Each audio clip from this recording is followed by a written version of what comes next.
Bonjour et bienvenue à l'atelier de dégustation de thé vieilli et fermenté. Alors pour ceux qui ne me connaissent pas encore, je suis Han Lee, maître de thé certifié.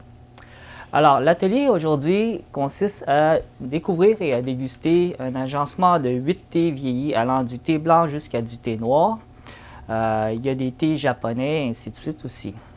Donc le premier thé que vous avez, c'est le sourcil de longévité vieilli. Donc c'est un thé blanc. Ensuite, le Laobansan, un thé fermenté de type Sheng, un puer, donc non cuit, année 2012. Et ce sont des feuilles de type Gushu, c'est-à-dire que ce sont des théiers sauvages de au moins 200 ans. En troisième lieu, nous avons le Lao Chatu. Le Lao Chatu cru 1990. Donc, ce thé-là, il est vieilli d'une manière très particulière qu'on va élaborer un petit peu plus tard. Ensuite, un Manghai cru 2000, c'est une réserve impériale composée de bourgeons magnifiques. Un de nos nouveaux préférés, un Yongming Bourgeon doré, année 2007. Donc, des notes vraiment complexes, intéressantes, issues de théiers sauvages de 50-70 ans. Une galette Bencha 100 grammes, comme celle-ci. Issu de théiers sauvages centenaires, donc un cru de 2005. Ce sont des récoltes sauvages, c'est magnifique. En septième lieu, le Goishicha, un thé japonais fait d'une manière très moderne, soi-disant industrielle, très biologique. Un puer japonais avec des notes complètement différentes des traditionnels. Et en dernier lieu, Liu Bao de Guanzi cru 2000.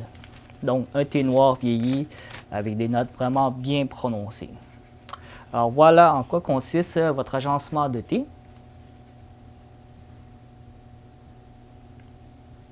Alors, le premier thé que vous allez déguster s'appelle le sourcil de longévité vieilli. Celui-ci, son nom en chinois s'appelle le Gongmei. La version non vieillie, qui est le sourcil de longévité normal, s'appelle le Shumei. Alors, si vous regardez ici, un thé blanc, normalement, il est soit duveteux, blanchâtre ou, dans ce cas-ci, plus verdâtre. Mais avec le temps, lorsqu'on le vieillit, il devient plus foncé et son goût est rehaussé. Il devient complètement différent. Au lieu d'avoir des notes très herbacées, douces, légèrement florales, rappelant un peu la camomille, des fleurs d'été, on se retrouve à avoir des notes beaucoup plus prononcées, rappelant, le marron, les noix grillées un peu, et des fleurs plus prononcées, des fleurs un peu style d'automne. Donc un goût vraiment complètement différent, plus riche en bouche. Parce que surtout que les thés blancs, normalement, ce sont des thés avec des notes très légères. Tandis que lorsqu'on le fait vieillir, le goût est nettement plus rehaussé de plusieurs fois. La tendance de faire vieillir des thés blancs remonte à peu près à 20 ans seulement. Avant 20 ans, ce n'était pas dans la coutume de faire vieillir des thés blancs. On voulait toujours un thé qui était vraiment frais de l'année, cru du printemps, qui avait des notes vraiment légères et florales. Mais avec le temps, les gens se sont dit, mais pourquoi est-ce qu'on boit un thé si prestigieux qui goûte si léger que ça? Puis ils ont fait des expériences et ils se sont rendus compte qu'en le vieillissant, ça donnait un goût qui était très plaisant. Puis le marché a bien accepté ce nouveau produit-là. Donc à ce moment-là, ils ont commencé à faire vieillir des thés blancs en galettes ou en feuilles. Mais l'industrie a accepté le produit, en a demandé plus que ce qu'il pouvait produire. Donc, en général, c'est très rare de pouvoir trouver du thé blanc vieilli de plus de 3-4 ans. Ici, on a la chance d'avoir un 2013, donc 8 ans d'âge, c'est quand même très très bon, très vieux. C'est parmi les plus vieux qu'on peut trouver sur le marché d'ailleurs. Donc, tout d'abord, pour pouvoir le préparer, aujourd'hui, on va utiliser un Gaiwan. D'ailleurs, je veux juste vous avertir que nous allons préparer, infuser les différents thés, les déguster, mais avec plusieurs outils. Donc, toutes sortes de théières pour vous montrer en même temps comment les utiliser. Alors, c'est comme plusieurs types de cérémonies.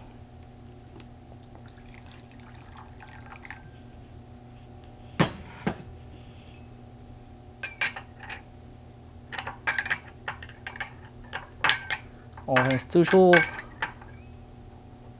nos outils, soit pour les stériliser, enlever la poussière ou juste enlever les odeurs un petit peu désagréables qu'ils pourraient peut-être avoir. Étant donné que le thé blanc, c'est un thé qui est très volumineux, séché au soleil seulement, ou à la limite à l'air, c'est-à-dire la nuit, par exemple, il faut en mettre beaucoup au niveau visuel.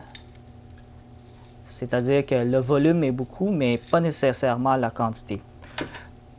Dans la tradition, la cérémonie Kombucha, comme on va préparer le thé aujourd'hui, le standard, c'est 1 gramme pour 50 ml.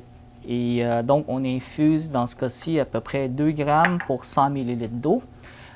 Sachez que on peut réinfuser les feuilles de thé plusieurs fois, entre 5 à 10 fois, dépendant de notre préférence et du type de thé. Alors, il ne faut pas être surpris que je semble en avoir mis beaucoup. En fait, ça, c'est vraiment pas beaucoup. Ensuite, pour ce qui est des thés vieillis, thés fermentés, en général, ils supportent la chaleur très bien. Ce qui veut dire qu'on va frôler le 100 degrés, mais sans nécessairement aller chercher à bouillir l'eau, parce que si on bouille l'eau, on perd l'oxygène de l'eau, puis à ce moment-là, l'eau va moins bien faire circuler les nutriments et les molécules d'arôme de ce qu'on veut consommer. Alors, tout d'abord, on mouille ça et on va procéder à l'étape qui s'appelle le rinçage.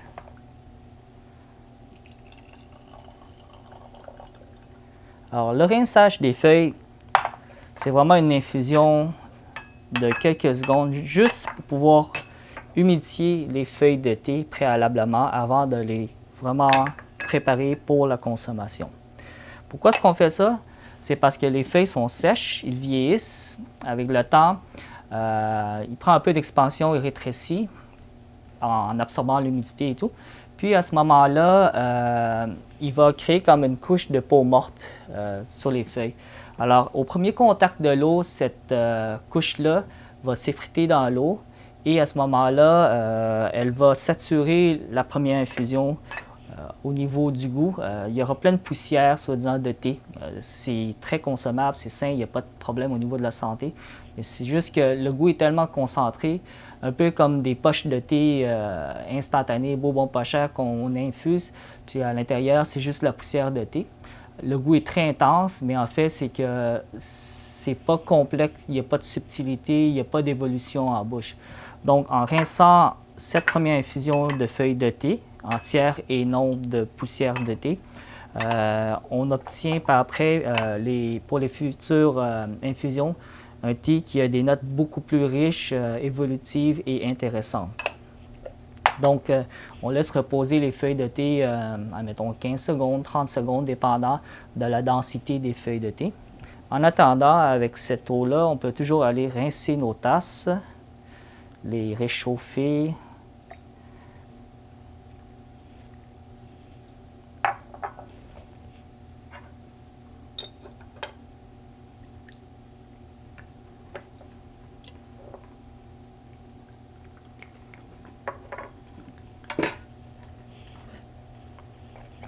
Et maintenant, on va infuser réellement le thé.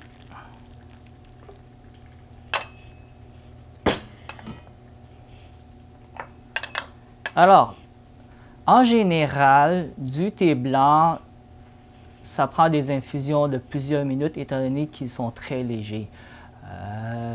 le standard de qualité des thés ici au Canada, j'ai constaté que ça nécessitait 3 à 8 minutes, dépendant du produit, pour obtenir un thé goûteux. Mais nos produits nécessitent peut-être une minute ou deux. Dans tous les cas, pour ce qui est des thés vieillis, ça va donner un goût beaucoup plus prononcé, beaucoup plus rapidement. Donc, je dirais à partir de 1 minute et demie, on peut déjà goûter quelque chose de vraiment intéressant et nettement plus prononcé qu'un thé blanc non vieilli.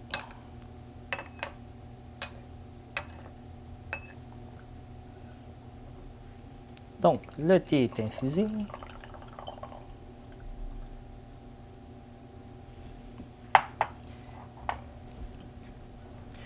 Voyez la liqueur ici. Elle a un teint doré, frôlant un peu le ambré, mais pas encore.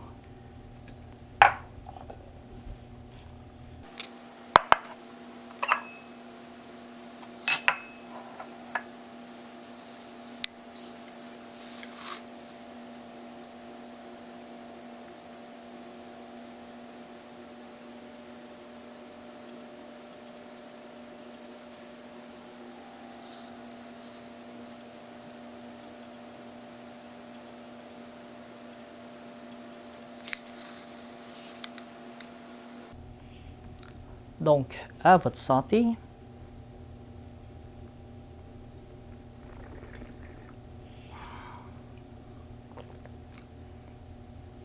Vraiment bien vieilli, vraiment bon.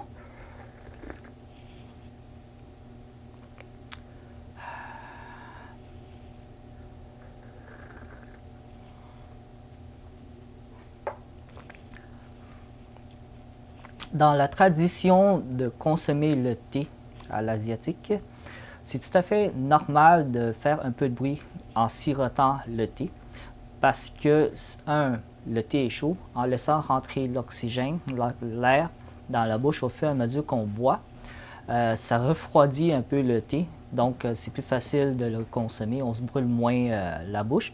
Deuxièmement, ça oxygène la liqueur et à ce moment-là, ça favorise le développement des arômes et des goûts. Et finalement, ben, c'est un petit signe qu'on apprécie vraiment le produit et non juste le consommer tranquillement, discrètement, sans signe d'excitation ou de plaisir. Alors voilà. Sinon, qu'est-ce que je peux vous dire aussi, c'est que les thés en feuilles, surtout les thés vieillis comme ça, c'est vraiment important de réinfuser les feuilles plusieurs fois.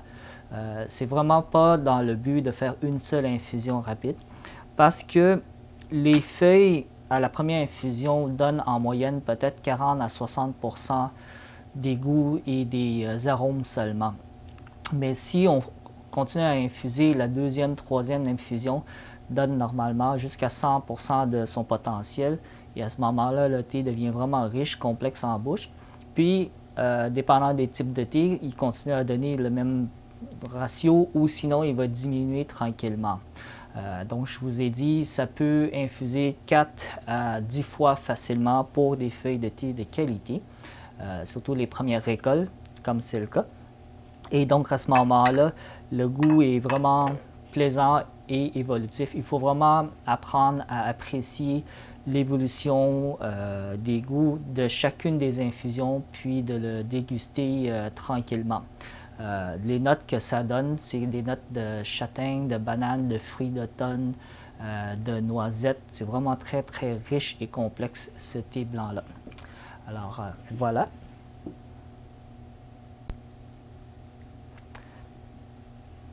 Alors, le deuxième thé, c'est celui-ci. Une galette privée qu'on a fait produire par notre jardin.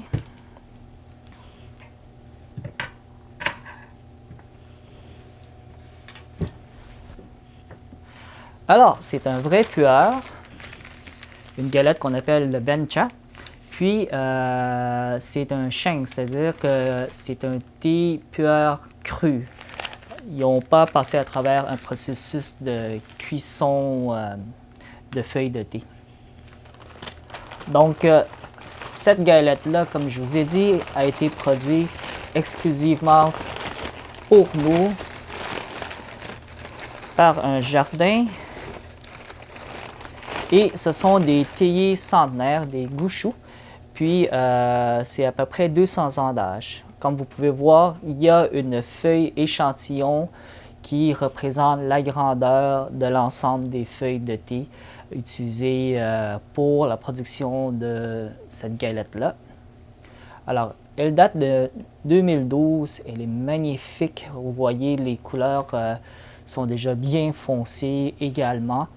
Puis, avec des petits bourgeons, donc c'est très très bien vieilli, très belle qualité. Et comment est-ce qu'on travaille avec ça? Alors, ça nous prend un couteau à pueur. C'est comme un pic à glace, mais plus élégant. Puis ensuite, ce qu'on va faire, c'est qu'on va vraiment aller piquer la galette pour séparer les feuilles de thé.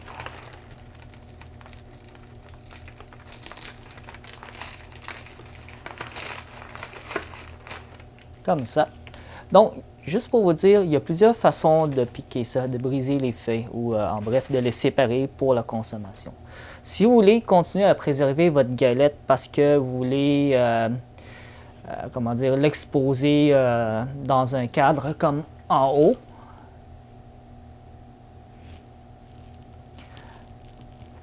à ce moment-là, on veut préserver la galette, la forme de la galette le plus possible.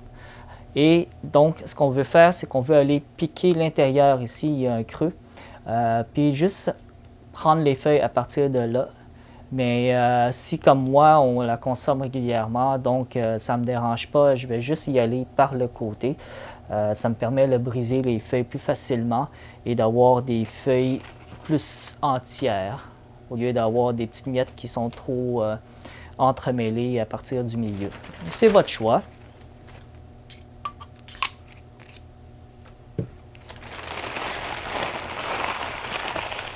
Et donc, on en a ici de préfaites.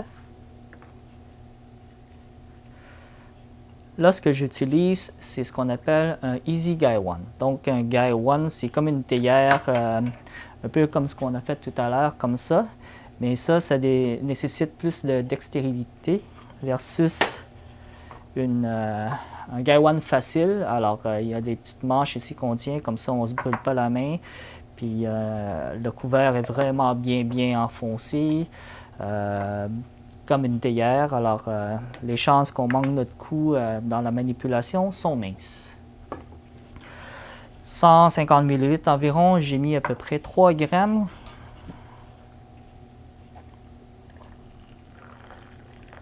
Et donc, on rince les feuilles de thé.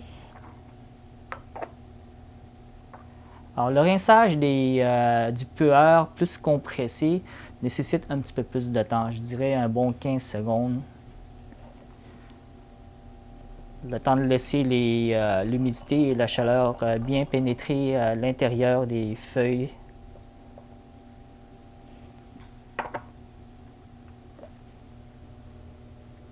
Et le plaisir de faire du thé. On en profite pour sentir le parfum tranquillement au fur et à mesure qu'on l'infuse, de sorte à voir l'évolution de ces derniers.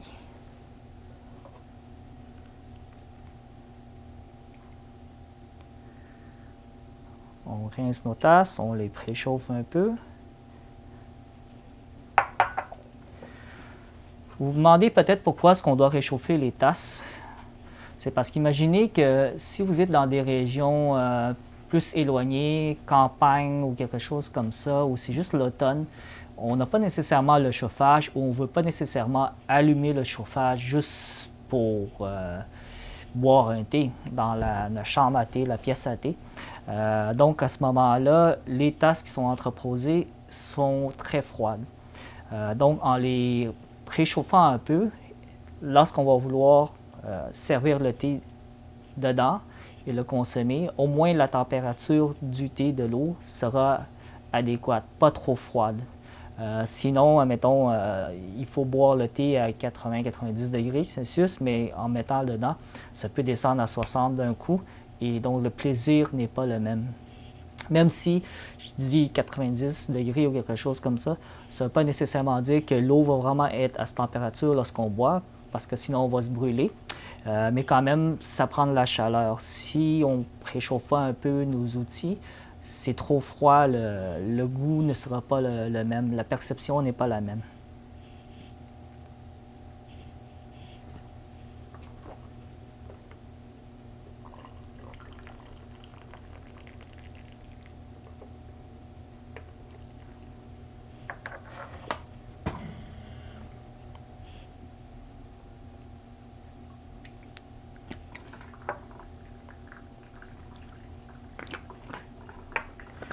Les thés compressés,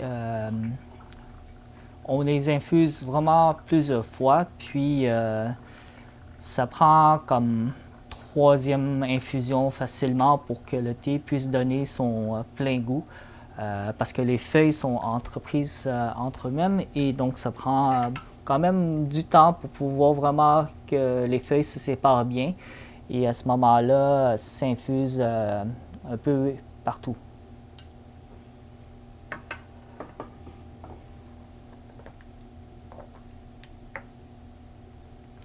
Donc là, on peut voir que certaines feuilles sont défaites, mais il y a quand même une petite quantité qui est prise sur elle-même.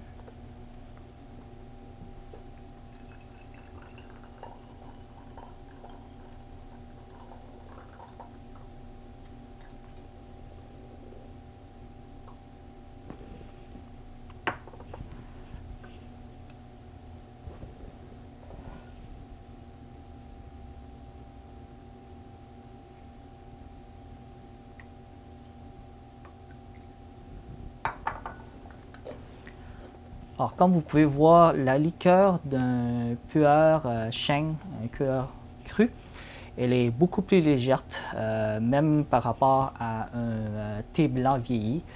Parce que, en fait, c'est un peu comme un thé vert. On ne veut pas le surinfuser, on veut avoir des notes très très délicates, florales, herbacées, une petite pointe fumée, parce que c'est vraiment le profil de ce type de thé-là. Puis, souvent, on peut l'infuser entre 15 à 20 secondes et faire 10-20 infusions si la qualité elle est bonne. Dans ce cas-ci, je pourrais probablement atteindre près de 10 infusions avec ce thé-là vieilli comme il est là. Si on le laisse vieillir encore un autre 10 ans, peut-être qu'on pourra atteindre 15-18 infusions. Je vous donne un exemple, un des grands crus que j'ai eu la chance de boire dans ma vie, on a réussi à infuser 30 fois les mêmes feuilles, puis même à la 30e infusion, le goût du thé était encore bien présent, bien riche. Donc c'est un thé très délicat, avec aucune amertume si on l'infuse bien, c'est-à-dire le temps d'infusion, versus si on l'infuse mal, l'amertume sort, et c'est pas dans le concept de ce thé-là de le boire fort et amer.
Et maintenant, le moment de dégustation.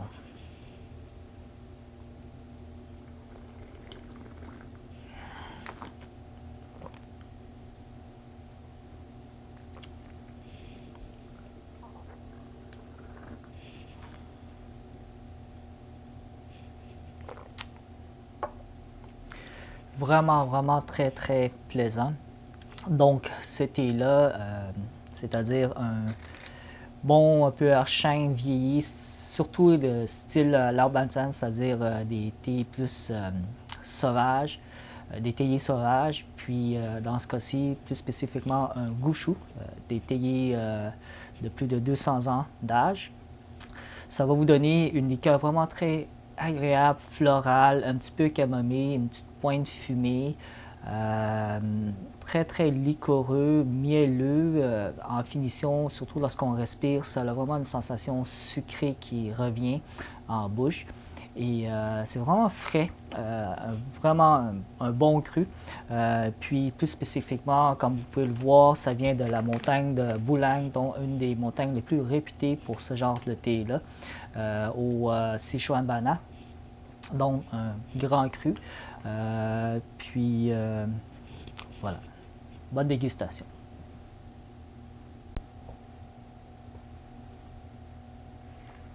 Et maintenant, nous allons essayer le troisième thé, le Lao Chatu, année 1990.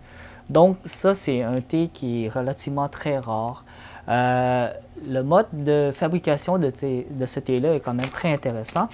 Alors, donc, lorsqu'on fait vieillir des feuilles de thé dans des gros bassins, les feuilles sont, comment dire, lousses comme ça parce qu'on veut faire une version lousse et non une version galette. Et donc, tranquillement, il y a des parties de feuilles où ils vont s'agglomérer, se coller ensemble avec le poids, la pression et tout, et avec le temps. Puis, à ce moment-là, tranquillement, on obtient des petites pépites formées naturellement. Chaque pépite a une forme différente, un poids différent. Puis, cette formation naturelle-là va permettre aux feuilles de thé de développer des notes vraiment plus intéressantes que n'importe quel autre type de pu'er. Intéressant, ça ne veut pas dire que c'est nécessairement meilleur, mais définitivement, ça donne un goût très très bon. Puis, une fermentation vraiment intéressante. Donc, voilà. C'est un cru extraordinaire qui est vieilli depuis 1990. Alors, une petite pépite comme ça, à peu près un bout de votre doigt, c'est à peu près 2-3 grammes. Chaque paquet et chaque pépite a des formes et volumes différents. Alors, c'est à vous de voir un petit peu quelle quantité vous voulez utiliser. Mais ne vous stressez pas si vous n'avez pas la bonne quantité. Ce qu'il faut savoir avec ce thé-là, c'est qu'on peut l'infuser facilement 10 fois. 2, c'est que c'est un thé avec des notes assez douces par rapport à d'autres types de pu'er, mais très très présent en bouche, donc très goûteux, très agréable. Donc au PLE, on laisse infuser un petit peu plus longtemps si vous le trouvez trop léger. Mais comme je vous dis, il est doux, il est rond, il a des notes de chocolat au lait. C'est ça la particularité de ces thés-là. Versus d'autres pu'er qui vont avoir des notes beaucoup plus prononcées ou herbacées, mielleux, dépendant du type de thé.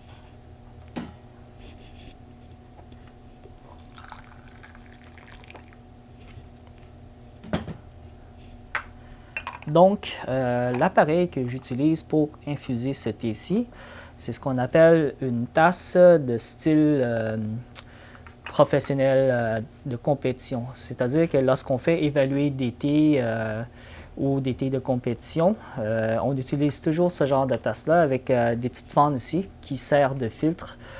Comme ça, il y a un standard, le format est standard, la tasse elle est blanche afin de bien voir la couleur de la liqueur à l'intérieur. Et donc, on ne peut pas manquer notre coup au niveau de la comparaison lorsqu'on a plusieurs thés à essayer. C'est pas très, comment dire, zen traditionnel, mais c'est souvent avec ce genre de tasse-là qu'on utilise dans l'industrie pour évaluer des produits ou pour des fins de compétition. Comme vous pouvez voir, les Lao Chatu ne se défait pas tout à fait.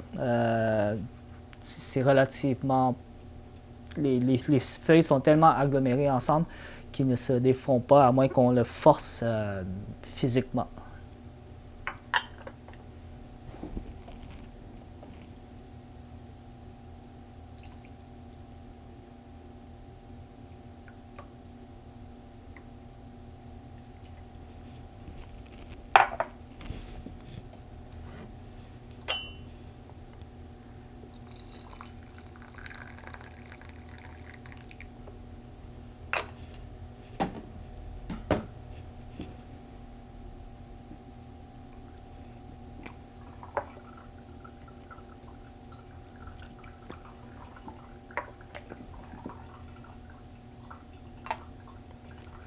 Alors, vous pouvez le laisser infuser très long ou sinon on peut respecter le principe du 15-20 secondes.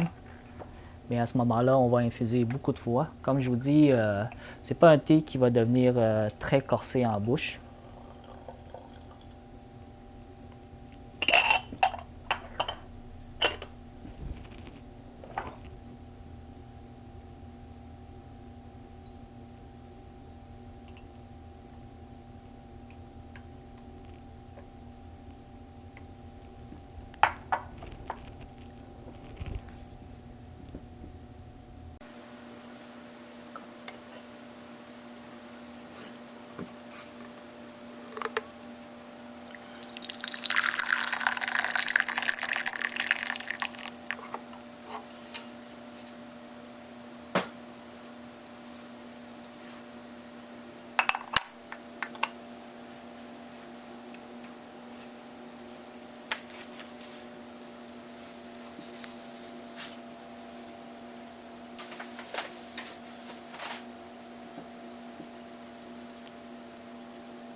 Moment de dégustation.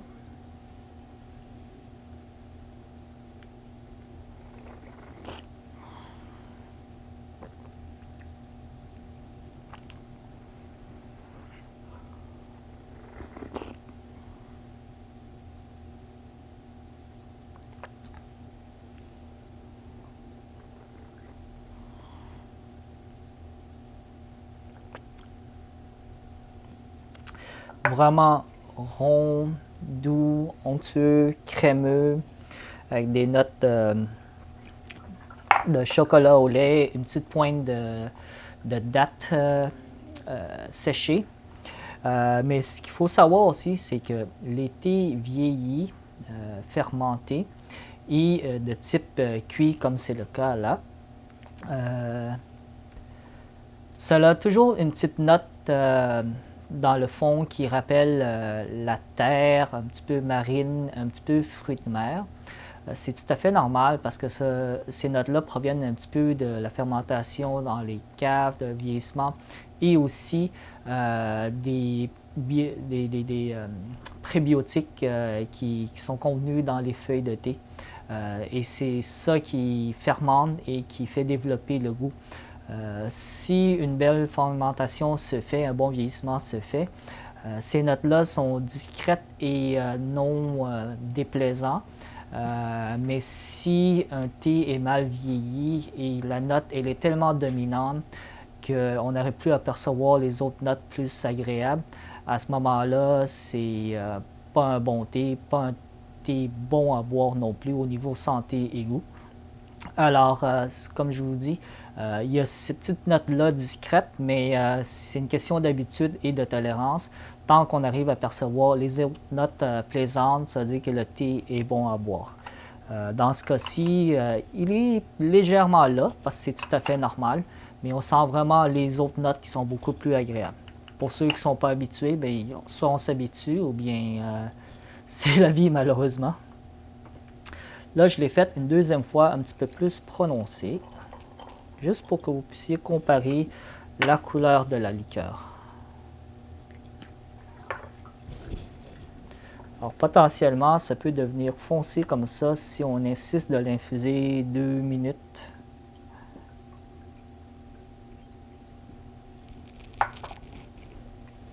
Et donc, le goût va être plus présent sans nécessairement être désagréable dans le sens trop intense, trop amer. C'est vraiment un thé, comme je vous dis, doux, rond, puis onctueux en bouche. Souvent avec des thés vieillis, fermentés et cuits dans ce cas-ci. Plus qu'on infuse ou si on rince, admettons, les feuilles de thé un bon 2 fois, mais chaque fois juste quelques secondes, à ce moment-là, cette note marine, fruits de mer ou terreuse disparaît beaucoup plus rapidement. Et si on boit que les infusions d'après, on ne perçoit presque plus ça et on va vraiment, dès le départ, pouvoir juste goûter les notes agréables, plaisantes que tout le monde aime et recherche. Mais ça ne veut pas dire que les gens n'aiment pas les autres notes non plus. Il y a un équilibre. Puis il y a vraiment, comment dire, le principe de développer le plaisir d'apprécier toutes les notes. Parce que c'est pas tout le monde qui veut juste des notes trop fruitées ou trop légers, trop ronds. Il y en a qui veulent les notes beaucoup plus agressives. Même des notes camphrées peuvent être retrouvées dans ce genre de thé-là. Alors voilà, bonne dégustation.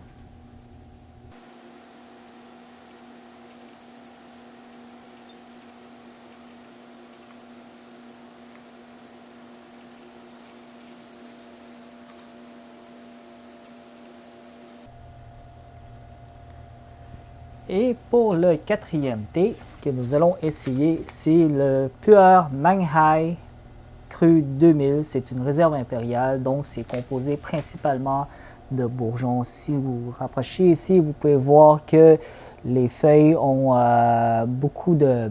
Comment dire? Il y a beaucoup de feuilles avec des bourgeons plus rougeâtres. Et ça, c'est signe que ce sont des bourgeons. Donc, qu'est-ce qu'on obtient lorsqu'on a un pu'er ou un thé avec des bourgeons? C'est qu'on obtient un thé qui est beaucoup plus liquoreux, rond, fruité floral, versus si ce sont des feuilles plus matures, plus sombres. Le goût a tendance à être plus corsé, plus boisé ou autre. Alors voilà.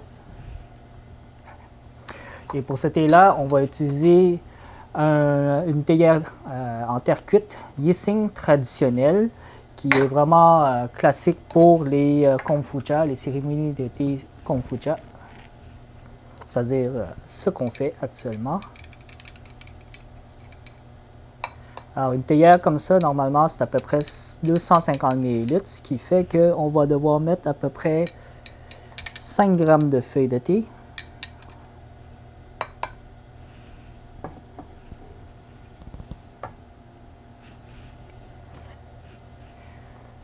Ensuite, on rince comme d'habitude. Alors, ce qu'on veut faire ici, c'est faire déborder un peu l'eau pour pour obtenir une mousse. Et cette mousse-là, c'est ce qu'on appelle l'écume du thé. Alors, on va évacuer ça. Puis, dans cette mousse-là, c'est, comment dire, le CO2 qui est emprisonné et qui va être libéré au moment que l'eau entre en contact avec les feuilles. Puis, en même temps, la poussière de thé va se lever, se séparer. Et on va jeter cette infusion-là. Après, lorsqu'on va boire le thé, le goût va être beaucoup plus fin, équilibré, puis évolutif. Vous pouvez voir ici que déjà la couleur elle est beaucoup plus foncée lorsqu'on a des feuilles de thé plus séparées, avec un pu'er chou, c'est-à-dire cuit, donc très très prononcé comme couleur. Un petit rinçage de quelques secondes, puis on obtient déjà une couleur vraiment bien ambrée.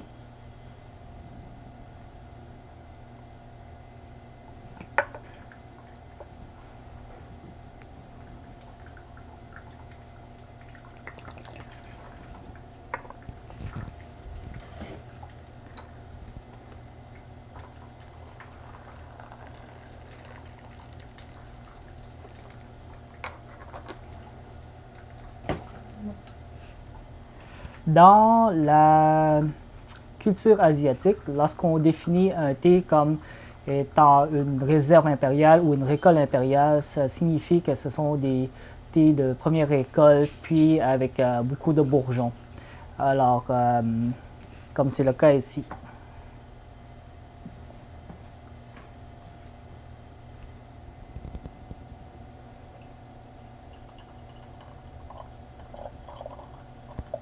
Ce thé-là peut être infusé pour à peu près 15-20 secondes les premières infusions.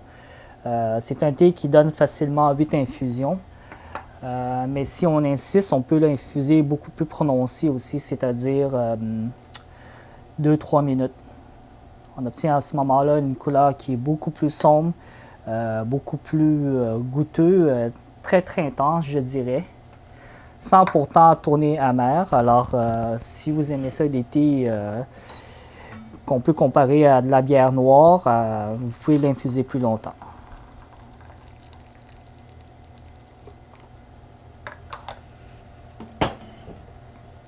Alors voilà, une belle couleur.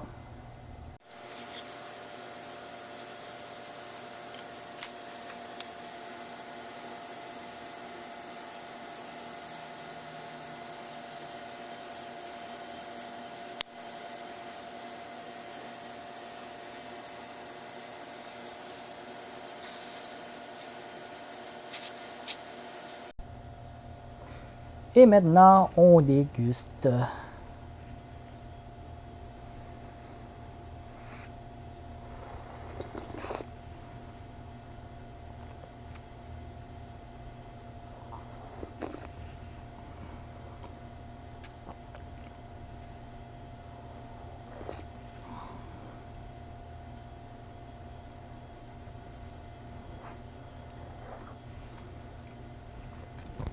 Vraiment bon.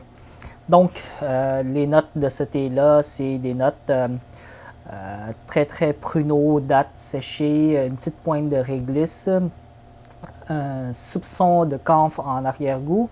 La note terreuse, boisée ou fruits de mer n'est pratiquement pas existante. D'ailleurs, je le goûte vraiment pas.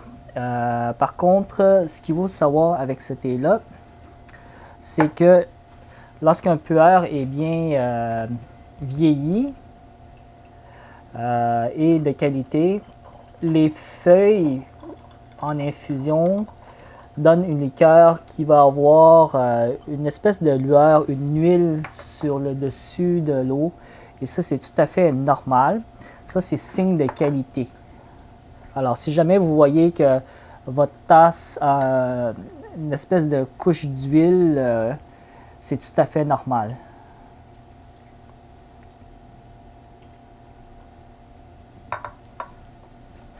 Alors ici, j'ai une deuxième infusion, puis la deuxième infusion, je l'ai laissée près de 3 minutes.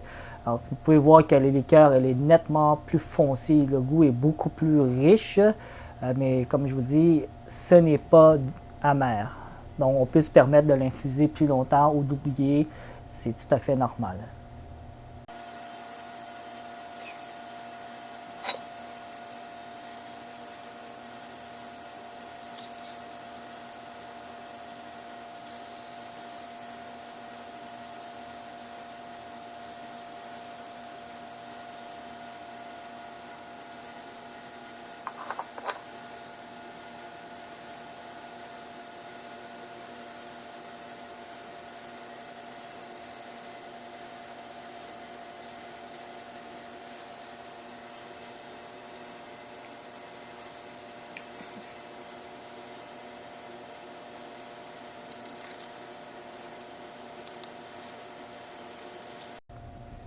Alors, on déguste la deuxième infusion.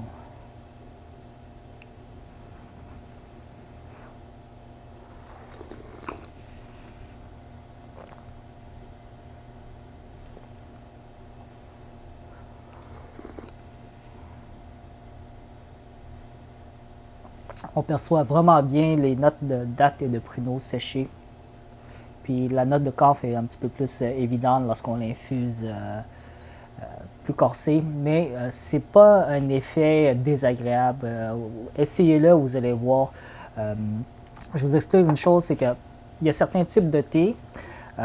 Si on l'infuse, comment dire, délicatement, pas trop corsé, tant qu'on respecte ça, le goût est stable. Mais si jamais on surinfuse une seule fois durant la séance, puis que le thé tourne amer, c'est trop tard, on ne peut pas revenir en arrière pour comment dire, infuser la prochaine infusion d'une manière moins concentrée et que le goût revient à la normale.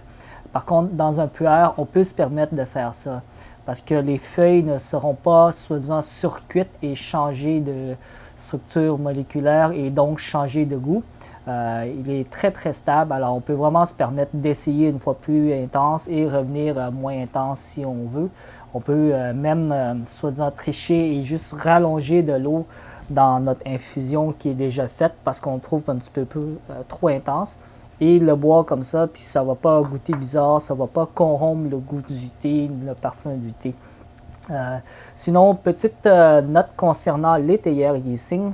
c'est que, comme je vous dis, ça fait partie de la cérémonie du thé, le Konfucha, mais en même temps, c'est que lorsqu'on utilise une théière à Yixing, il faut vraiment dédier un profil de goût de thé à une théière. Donc, si, admettons, j'ai plusieurs pueurs avec des profils très distincts ou tout simplement, j'ai d'autres types de thé, donc à ce moment-là, chaque théière est dédiée à un profil de goût, un profil de parfum. Si on mélange tous les profils de thé, les types de thé, à la même théière, le principe de la théière ne marchera pas. Qu'est-ce que je veux dire par là? C'est que ce sont des théières à mémoire, donc on ne lave jamais avec du savon, idéalement.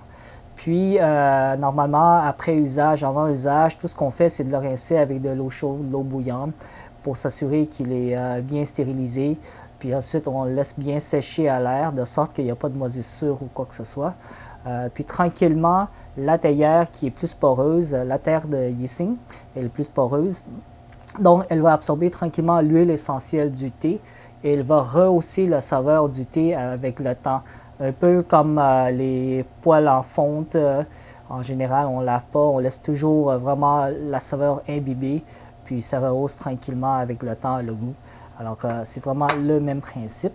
Donc, vous allez juste utiliser ça si jamais vous êtes prêt à dédier un type de thé, un profil de goût à ça. Sinon, utilisez d'autres matières plus neutres, d'autres outils plus neutres. Et voilà. Et maintenant, le cinquième thé, c'est un puer Yongming, chou encore, donc un cuit, qui s'appelle, en fait, c'est un bourgeon doré. Donc, c'est vraiment des feuilles avec plein de bourgeons. Puis, c'est un cru de 2007. Alors, ça vient de Sichuan-Bana et c'est fait à partir de théiers sauvages allant entre 50 et 70 ans. Alors, on a des très belles grandes feuilles ici qui sont vraiment intéressantes, puis un goût beaucoup plus riche et complexe, plus intense que, mettons, si on le compare avec des bourgeons de culture. Donc, voilà. Et pour ce thé, en passant, je vais utiliser un appareil qui suit les paramètres, les techniques de la cérémonie du thé Konfucha, mais un appareil beaucoup plus moderne, comme vous pouvez voir. Alors, comment ça marche? C'est qu'on va prendre, encore une fois, 5 g de feuilles de thé pour 250 ml, comme tel est le format.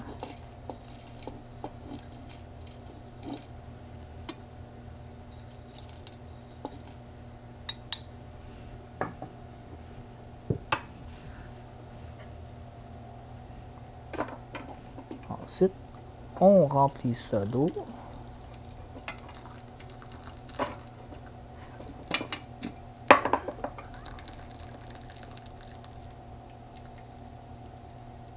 On fait déborder un peu.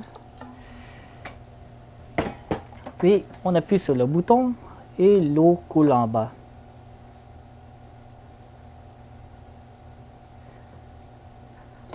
Ensuite, on met ça de côté. Alors, qu'est-ce qu'on a ici? C'est qu'on a l'équivalent de la théière et ici l'équivalent de ce qu'on appelle la tasse de l'amitié. Pour ceux qui ne savent pas, la tasse de l'amitié, c'est ça et ça sert à décanter le thé infusé dedans. Comme ça, on arrête l'infusion et ensuite on partage avec nos amis le thé de façon équitable. Donc, voilà le concept de la tasse de l'amitié.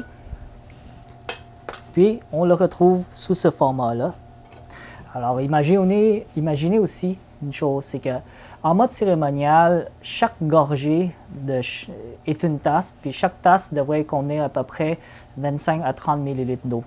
Alors, si on veut servir beaucoup de gens, il faut infuser plusieurs fois pour pouvoir desservir, mettons, 10-15 personnes. À ce moment-là, en ayant une tasse de l'amitié, on peut réinfuser 2-3 fois, ensuite la remplir et le thé va être équilibré au niveau des goûts. Et à ce moment-là, lorsqu'on le partage, ça a plus de sens. Tout le monde goûte la même chose au lieu de dire que le premier, il a goûté la première infusion, ça goûte de telle manière, puis les autres vont goûter d'autres choses plus fort, moins fort. Là, c'est équitable, tout le monde est content.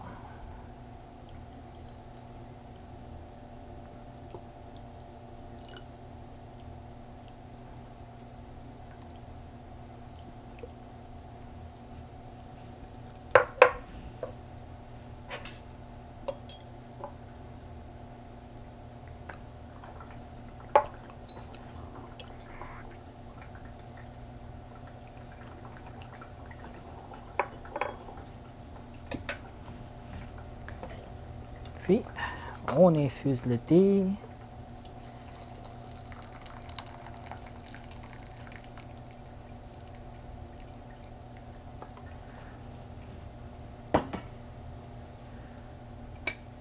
Donc cet appareil peut s'infuser indépendamment de son récipient, sa tasse de l'amitié. Ce qui fait en sorte que pendant qu'on sert, on peut infuser là, puis lorsque le thé est prêt, on a juste à ramener ça et l'appuyer de sorte à faire couler le thé. Puis on remet ça là.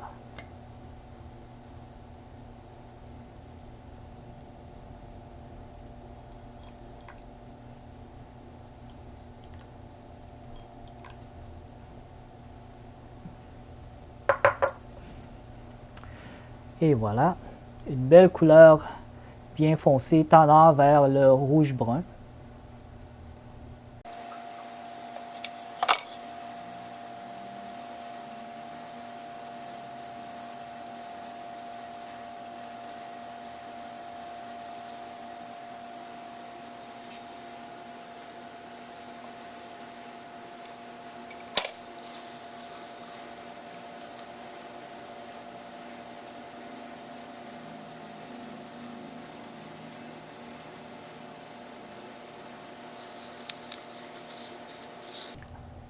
Le moment de dégustation. Encore une fois, vous allez pouvoir voir l'huile essentielle, la petite couche d'huile qui brille un peu sur le haut de la surface de la liqueur, et c'est tout à fait normal.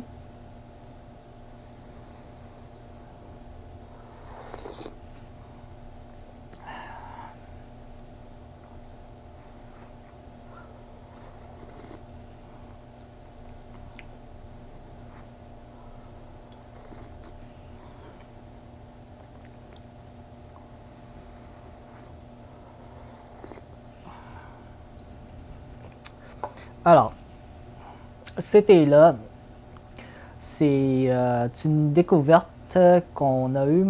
Ça fait pas si longtemps que ça. Je pense que ça fait juste 2 ans qu'on l'a par rapport à d'autres thés qui sont plus vieux et qu'on le tient depuis plus longtemps. Parce que, veux pas, c'est un 2007, c'est pas un 2000 ou un 1990 comme les autres qu'on tient. Mais par contre, c'est un de nos coups de cœur parce que il a une complexité remarquable étant donné qu'il est fait avec des bourgeons de théier sauvage, de bourgeons dorés, excusez. Donc à ce moment-là, on a à la fois des notes liquoreuses, fruitées, rappelant la date, les pruneaux séchés, la petite pointe de réglisse. Mais étant donné que ce sont des théiers sauvages, on a aussi une note de camphre, de musc, d'épices beaucoup plus prononcée que le 1990 ou l'année 2000, les deux premiers, là, les deux derniers qu'on a essayés. Donc c'est quelque chose qui est vraiment intéressant, vraiment complexe en bouche. Puis pour ceux qui sont amateurs de toutes sortes de goûts, quelque chose de vraiment rehaussé, c'est le thé que je suggère le plus. Vraiment plaisant.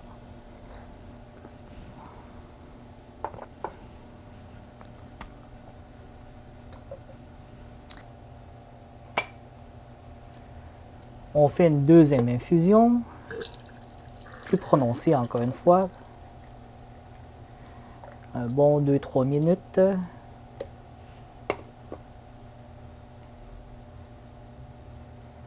Et vous pouvez voir que la liqueur elle est beaucoup plus foncée. Elle tend vraiment vers un brun.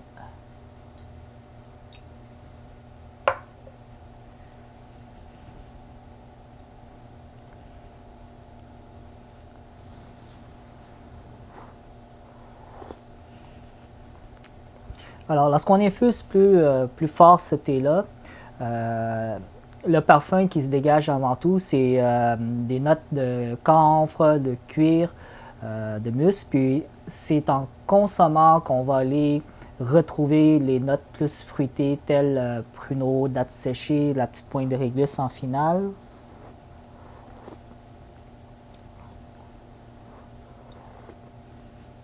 Donc ça dépend de comment on aime le boire.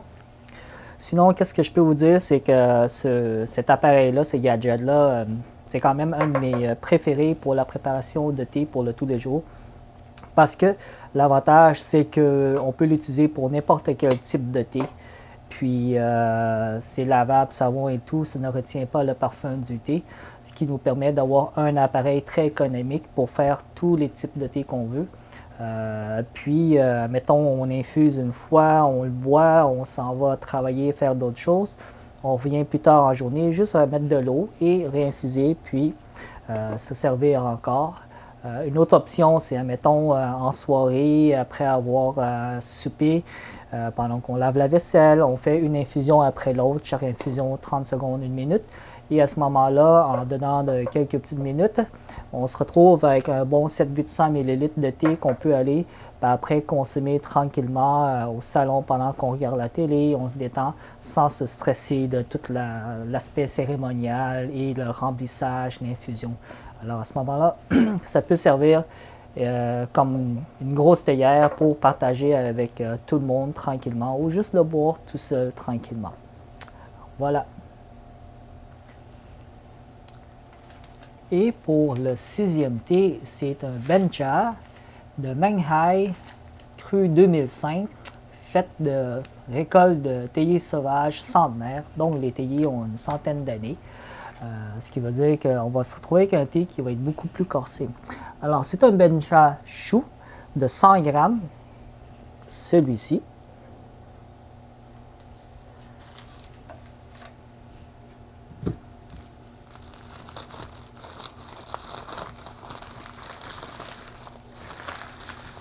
Vous pouvez le voir. Donc, les feuilles ont quand même très bien vieilli. C'est un 2005, donc il y a eu quand même 16 ans de vieillissement. Et on peut donc voir que les feuilles sont vraiment foncées. Et une fois qu'on le brise avec le pic, encore une fois, on se retrouve avec des morceaux comme ça, parce que les feuilles sont très bien agglomérées ensemble, de sorte qu'on ne pourra pas les séparer feuille par feuille, comme, admettons, l'autre, le deuxième thé, le Bencha Sheng de notre production personnelle.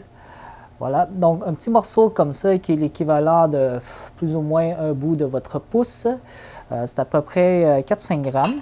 Alors, on ne se casse pas la tête, à moins que vous ayez une balance à thé. Qu'est-ce que vous devez savoir avec ce thé, c'est qu'il donne facilement 10 infusions avec 250 ml, 5 grammes. Alors, un très bon rendement. Puis, donc, on utilise un système qu'on a développé ici pour l'infusion, quelque chose de très, très simpliste, et moderne, mais vraiment efficace. D'ailleurs, notre agencement de thé est offert en 2 formats, le format juste thé ou l'autre avec ce filtre-là. Puis justement, maintenant, vous allez savoir comment l'utiliser. Donc, vous pouvez mettre ce fil-là dans n'importe quelle tasse ou récipient tant que ça rentre. Et on met le thé, on met ça 250 ml plus ou moins. Surtout pour le rinçage, c'est pas la fin du monde. Ce qui est important en bout de ligne, c'est que si vous êtes capable de calculer dans votre tête la quantité d'eau versus le temps d'infusion et la quantité de thé, de sorte qu'admettons, si je vous dis 5 grammes, 250 ml, on infuse 10 fois, ça donne 2,5 litres. Alors, si votre infusion elle est faite avec plus d'eau à chaque répétition, donc le temps d'infusion va augmenter, mais c'est sûr que le nombre de répétitions va diminuer, de sorte qu'en bout de ligne, on a toujours à peu près 2 litres quelque chose de thé. Encore une fois, on va laisser les feuilles respirer, se reposer un petit peu plus longtemps avant d'infuser parce que les feuilles sont vraiment prises ensemble. Et ça va prendre quelques infusions avant que les feuilles se défassent. Mais oui, ils se défont, contrairement au Lao Chatou qui ne se défait pas vraiment.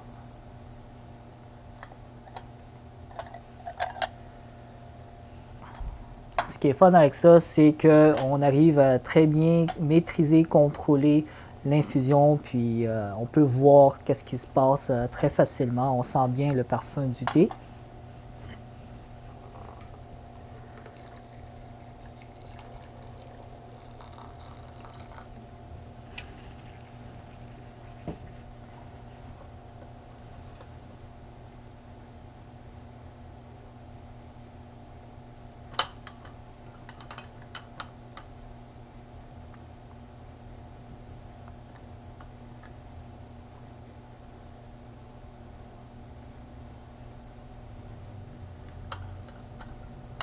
On peut bouger le filtre un petit peu pour faciliter la séparation des feuilles et permettre une infusion plus égale et rapide. Voilà, première infusion. Et on met ça de côté.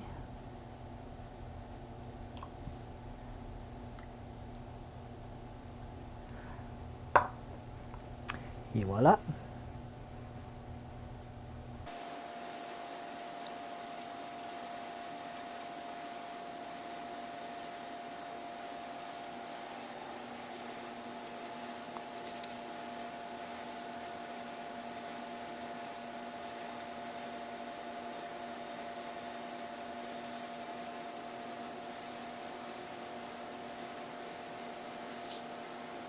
Moment de dégustation.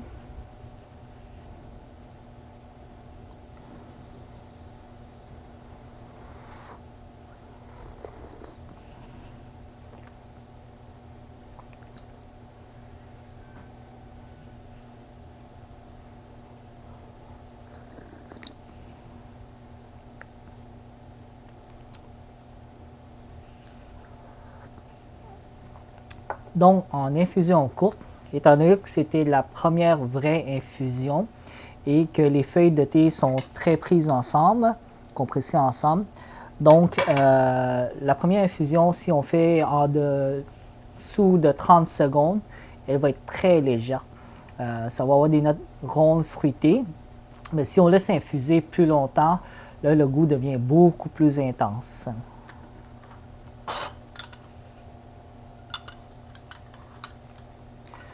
Là, ça, c'est une deuxième infusion. Elle n'est pas si longue encore. Ça fait juste à peu près 1 minute que je l'ai infusée. Mais déjà, on peut voir la différence au niveau de la couleur. Le goût aussi va être beaucoup plus prononcé. On va continuer à laisser infuser un petit peu plus pour obtenir notre 2-3 minutes d'infusion. Puis vous allez voir la différence en finale. Et maintenant, on va le goûter en attendant.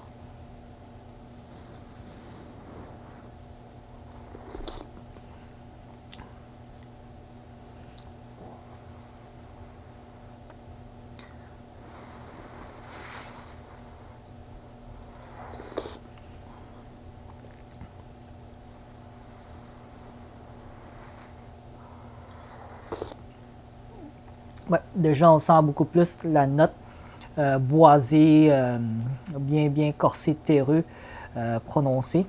Mais lorsqu'on va faire notre vrai 2-3 minutes, là, le goût va être complètement différent. Puis, qu'est-ce qu'on obtient par après la note initiale qui est très dominante? C'est une note beaucoup plus ronde, rappelant la date séchée. Et c'est vraiment intéressant. Alors, pour ceux qui veulent un thé bien franc, pas si évolutif que ça, juste quelque chose de goûteux, c'est le thé que je recommande. Ce thé-là, on le tient depuis très longtemps. Puis, dans le temps, on avait à peu près 1000 galettes de ça. Puis, les gens raffolaient de ça parce que c'était un thé qui était vraiment goûteux. Mais depuis, il nous en reste presque plus. Alors, on ne fait plus la promotion de ce produit-là.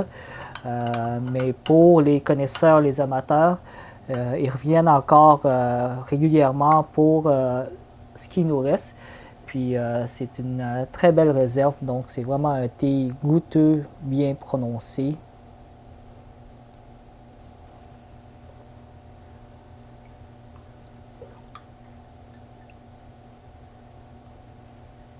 Je pourrais le laisser encore plus long si je voulais, mais déjà à cette intensité-là, on obtient quelque chose de vraiment magnifique.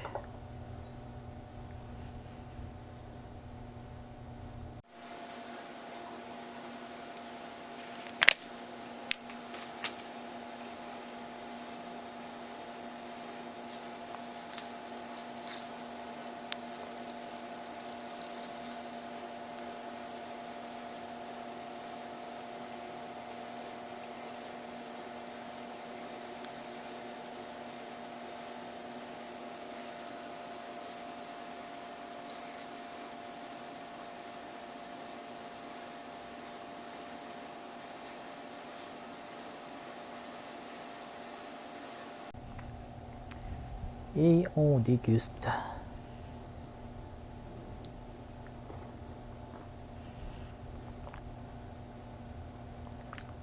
Oui, vraiment bien prononcé.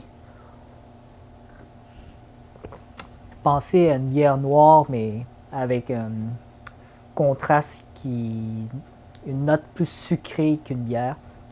Et vraiment très très rond, liquoreux en bouche. C'est vraiment un bon cru.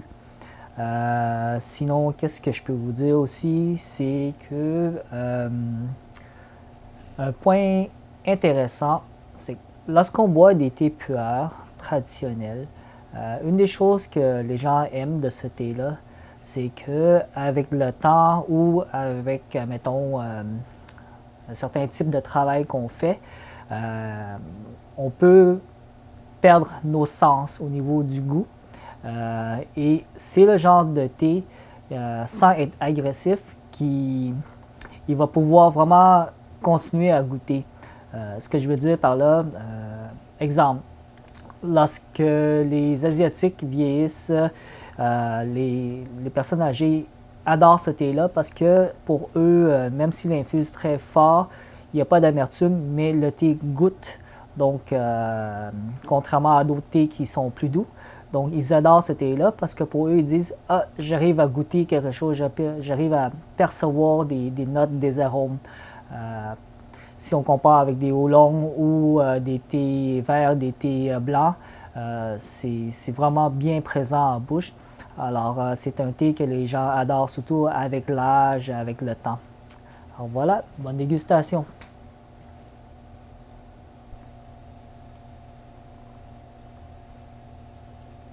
Et maintenant, nous allons déguster le 7e thé, le Goishicha de Otoyo. Otoyo, dans la préfecture de Kochi. Donc, c'est un pueur qui est fait au Japon d'une manière très, très scientifique. Alors, il y a plusieurs générations de ça. Lorsque le pueur a été introduit au Japon, il y avait plein de jardins qui en produisaient. Puis, avec le temps, les habitudes des gens, les goûts des gens ont évolué. Et le Japon a surtout promu le thé vert. Donc, les nouvelles générations ont oublié comment boire et apprécier un pueur. Donc, avec le temps, on s'était retrouvé il y a à peu près 20 ans avec un dernier jardin qui en produisait.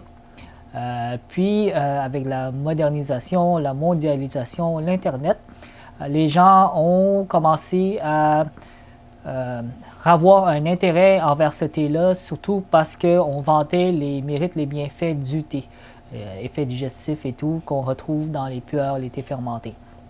Alors, ce dernier jardin-là a commencé à enseigner la technique de fabrication aux jardins alentours. Puis, on se retrouve aujourd'hui avec à peu près 7 jardins dans un même regroupement qui produisent ce thé-là. Et donc, le Kochi, comme préfecture, il est situé sur une petite île ici. Donc, pas sur l'île principale du Japon, mais plutôt un petit peu plus au sud-centre. Donc, voilà l'origine du pueur du Japon. Alors, comment ce thé-là est produit? C'est que pour permettre la fabrication très standardisée, uniformisée du produit et d'une qualité supérieure en un temps très bref, très court, le producteur fait une galette très mince qui est composée de quelques couches de feuilles de thé très fines, moins de 5 mm. Puis ensuite, il va le couper en petits carrés. Le thé s'appelle Goishicha dans le sens Go, un peu comme les jetons du jeu Go. Donc voilà, chaque morceau pèse environ 2-3 grammes. Mais par contre, on n'utilise pas un morceau en entier pour infuser le thé, selon ma recommandation. Parce que sinon, vous allez vous retrouver avec 3 litres de thé facilement. Alors, on a émincé un peu les morceaux dans votre agencement de thé, de sorte que vous vous retrouvez avec à peu près 1 gramme de thé. Si vous voulez en mettre plus, mettez-le, mais sinon, moi je trouve que 1 gramme et demi, c'est plus qu'assez. C'est un thé qui s'infuse et se boit légèrement. Puis la note de ce thé-là ne ressemble à rien aux autres thés.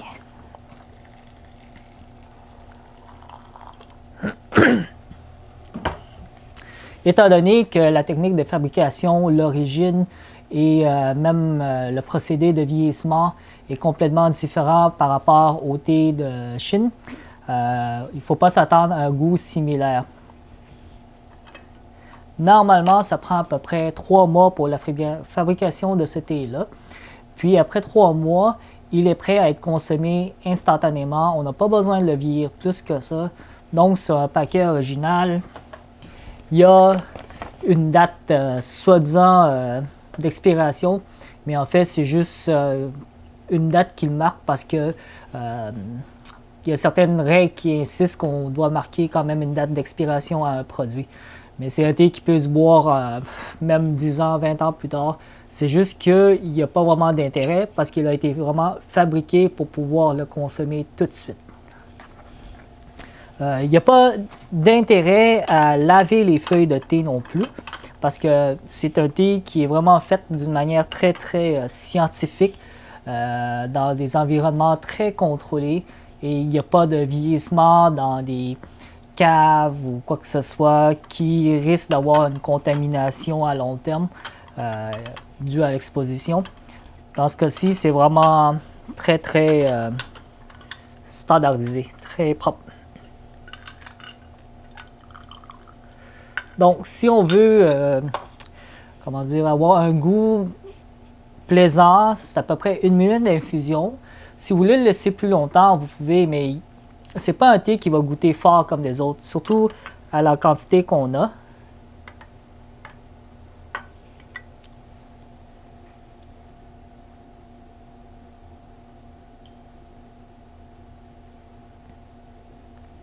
Donc, comme vous pouvez voir, on a une liqueur qui est nettement plus claire que les autres pueurs de style chou, c'est-à-dire cuit. Par contre, le parfum est complètement différent.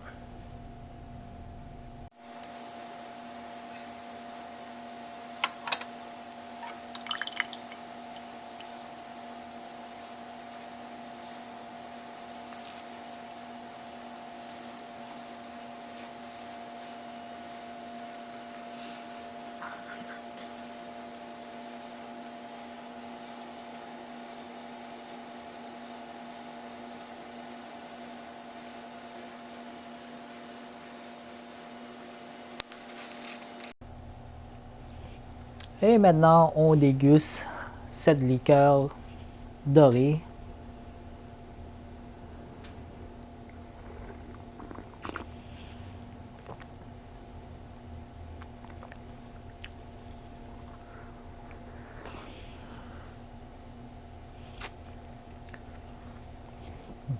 Alors, un goichicha, lorsqu'il est infusé légèrement, a des notes fruitées rappelant le tamarin. Le tamarin, pour ceux qui ne le connaissent pas, c'est une sorte de pois, on va dire, ça ressemble à un pois. Puis, c'est très acidulé, fruité, très exotique. Et ça a vraiment cette note-là. Ça n'a aucune note similaire au thé vieilli, fermenté de la Chine. Il n'y a pas de note terreuse, il n'y a pas de note boisée, il n'y a pas de note de fruitement, il n'y a pas de note de camphre, il n'y a pas les notes de date, de pruneaux séchés. Ça a vraiment son profil de goût bien distinct. Et la meilleure définition au niveau du goût, c'est vraiment juste dire tamarin. Par contre, si on insiste de l'infuser très corsé, éventuellement, on va avoir des petites notes qui rappellent un petit peu le menthol, puis à la limite, une petite note marine rappelant le thé vert japonais marin. Donc, c'est ça qu'on va obtenir comme note supplémentaire. Alors, ça a un goût vraiment particulier, Mais avec le temps, comme je vous ai dit, les Japonais ont oublié comment apprécier ce thé-là jusqu'à récemment. Puis, selon ce que je peux comprendre, c'est les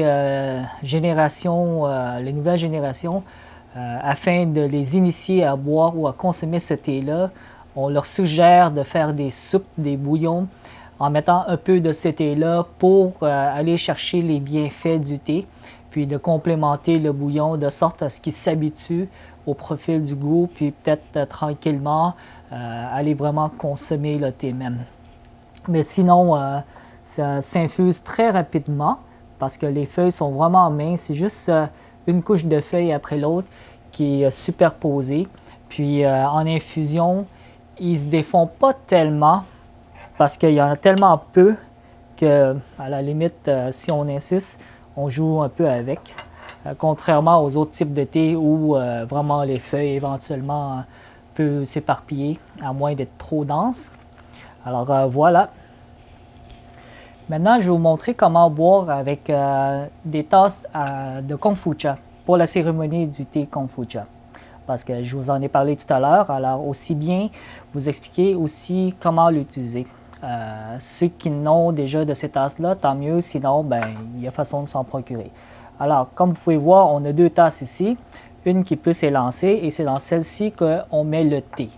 Ensuite, on a une tasse qui est plus basse, on met ça par-dessus et d'un coup sec, on inverse sans hésitation, de sorte que le thé soit transféré là. Ensuite, avec un petit twist, on enlève celle-ci et on sent le parfum du thé. Par après, on sirote le thé.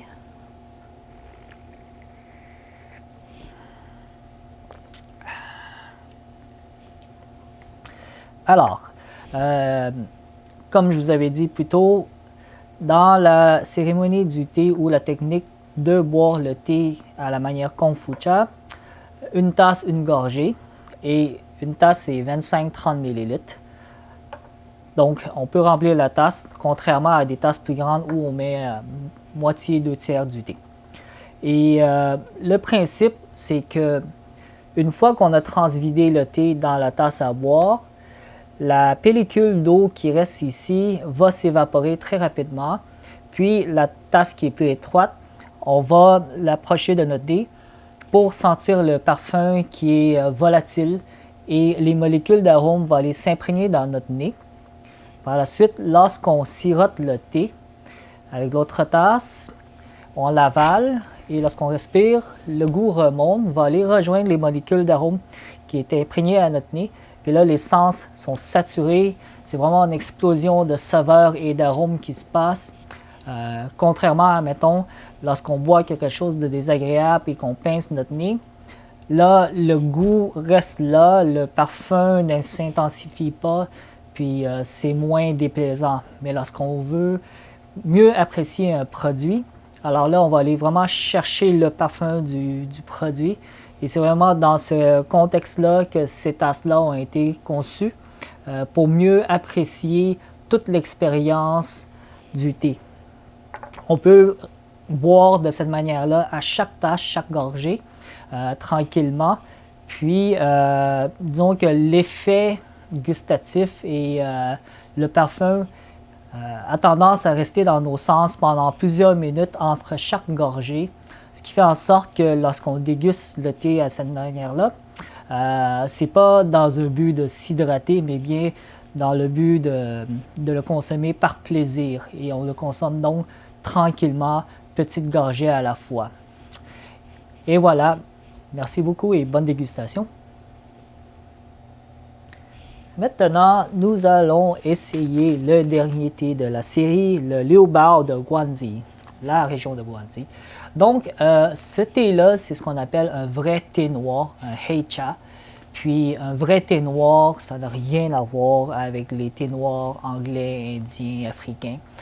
C'est un thé qui est oxydé 100%, contrairement aux thés anglais, indiens ou africains qui sont oxydés à peu près à 70% seulement. Qu'est-ce qu'on a comme goût lorsqu'on on cuit les thés à 100%?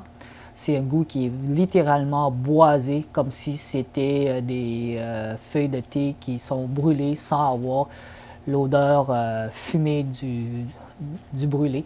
Puis ensuite, il faut le laisser vieillir très longtemps pour que le goût soit plaisant et intéressant. On parle facilement d'une vingtaine d'années et ce n'est pas rare de trouver ce genre de thé-là vieilli 30, 40, 50 ans. C'est sûr qu'on va payer le prix en conséquence, mais il existe sur le marché encore en Asie principalement des thés vieillis 40-50 ans parce que même après 20 ans, on goûte encore beaucoup la note boisée bien cuite. Puis c'est avec le temps que le goût évolue. Donc les feuilles de thé ont tendance à être entreposées et vieillies dans des petits paniers comme ça.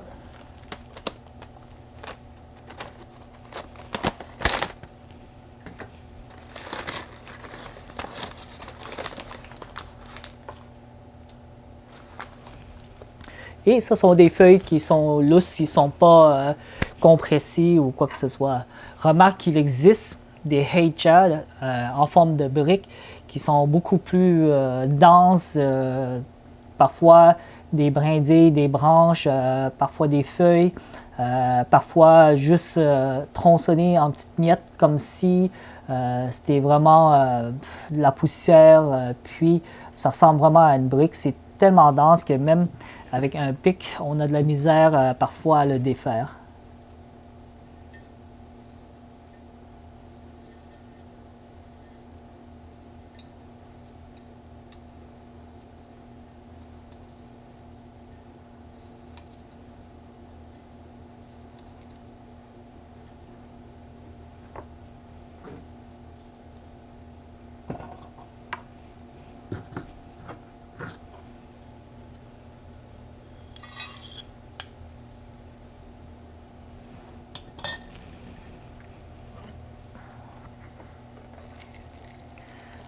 Il faut définitivement rincer ces feuilles-là.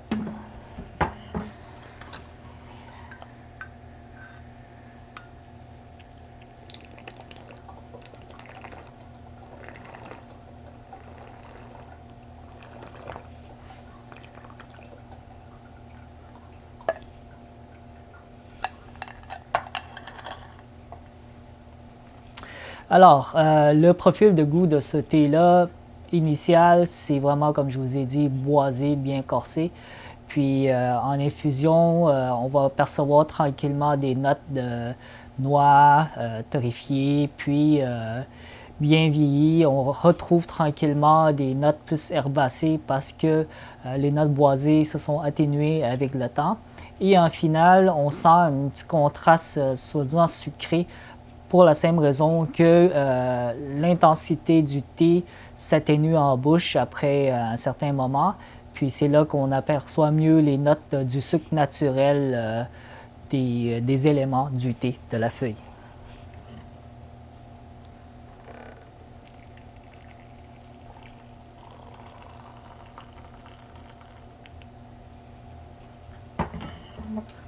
Dans l'ancien temps, ce type de thé-là était très populaire en Chine. Mais avec le temps, les gens ont développé un intérêt envers d'autres thés, entre autres le pu'er, parce que le pu'er était fermenté et avait des vertus plus intéressantes qu'un thé noir. Le thé noir, surtout, il est corsé, puis en le vieillissant, il devient plus intéressant. Et les gens ont tranquillement su l'apprécier.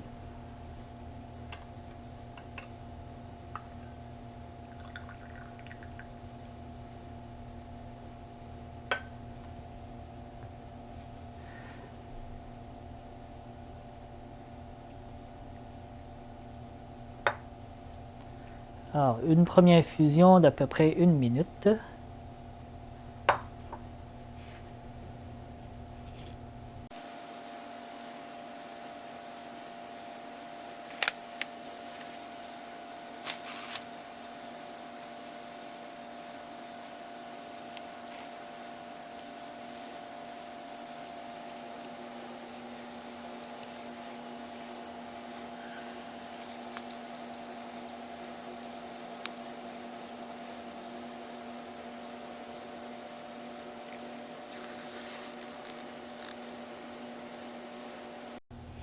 On déguste le thé.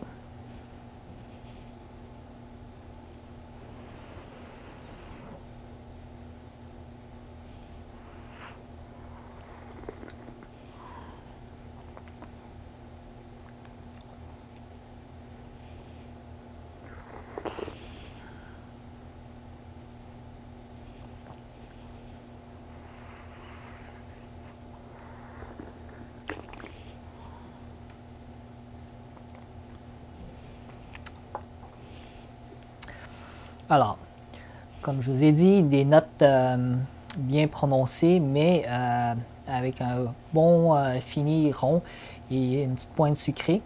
Il y a une petite touche de camphre aussi, très très subtile, menthol camphre.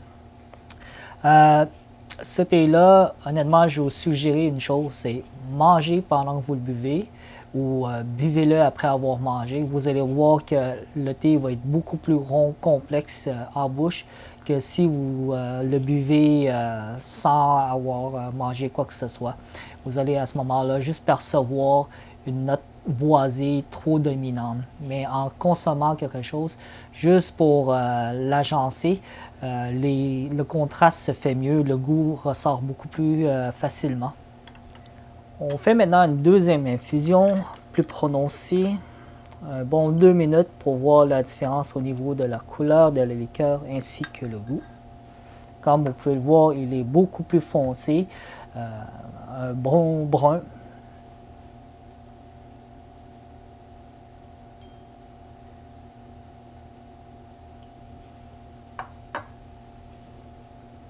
On déguste.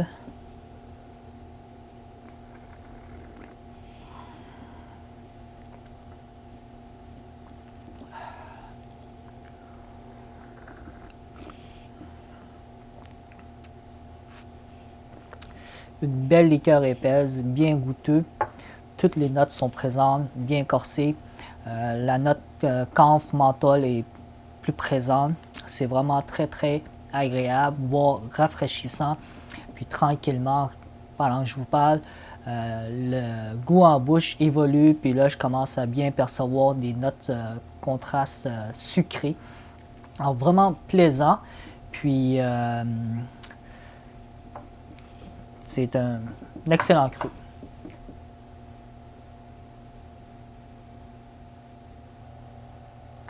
Et donc, c'est ainsi qu'on termine l'atelier aujourd'hui. Alors, merci de m'avoir écouté. N'oubliez pas de nous suivre sur Instagram, Facebook et YouTube. Je vous suggère quelque chose, ne pas essayer tous les thés en un jour parce que les goûts vont s'entremélanger et ce sera moins intéressant au niveau de l'appréciation de chacun des thés. Puis, n'oubliez pas, manger en premier un petit quelque chose avant de boire des thés vieillis fermentés. Vous allez être en mesure de mieux apprécier les goûts de ces thés-là. Ne vous inquiétez pas, la vidéo sera accessible de façon permanente. Donc, vous pouvez regarder une fois, essayer quelques thés, regarder une autre fois, essayer d'autres thés, ainsi de suite, puis revisualiser plus tard quand ça vous tente. Alors voilà, merci beaucoup, bonne journée.